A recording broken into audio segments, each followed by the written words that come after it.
আকাশের বুকে বর্ণিল ধোঁয়া ছেড়ে মনোমুগ্ধকর ফ্লাইপাস্টের প্রদর্শনী বাংলাদেশ বিমান বাহিনীর। মাঝ আকাশে পাইলটদের নানা কসরত। বৃহস্পতিবার সকালে যশোর বিমান বাহিনীর একাডেমিক প্যারেড গ্রাউন্ডে অনুষ্ঠিত হয় রাষ্ট্রপতি কুচকাওয়াজ ২০২৪। যোগ দেন বিমান বাহিনীর প্রধান এয়ার মার্শাল হাসান মাহমুদ খান। কুচকাওয়াজ পরিদর্শন ও সালাম গ্রহণ করেন তিনি।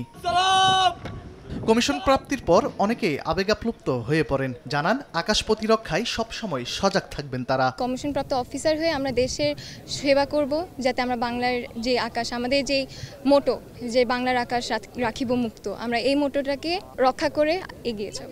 এটা একটা আবেগের বিষয়, কিন্তু তারপরেও বলবো যে এটা দেশের জন্য বিরাট একটা গৌরব, সাথে আমার এবং আমার ফ্যামিলির।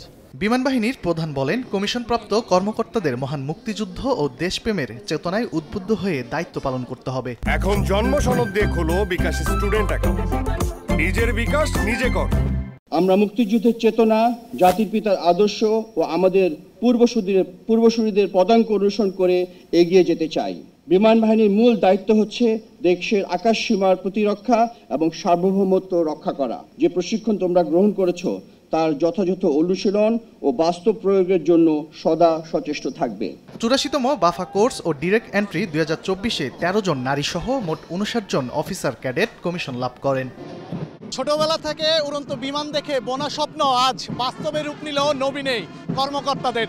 বাংলার আকাশ মুক্ত রাখার প্রত্যয়ে বাংলাদেশ বিমান বাহিনীতে যোগ হলো আরও এক ঝাঁক তরুণ। শপথ নেওয়ার মধ্যে দিয়ে যে কোনো মূল্যে দেশ রক্ষায় সবসময় প্রস্তুত তারা। দীর্ঘদিনের এই প্রশিক্ষণকে কাজে লাগিয়ে সবার আগে সবখানে পৌঁছাবে বিমান বাহিনী। তানভীর হাসান মেঘ, সময় সংবাদ, যশোর।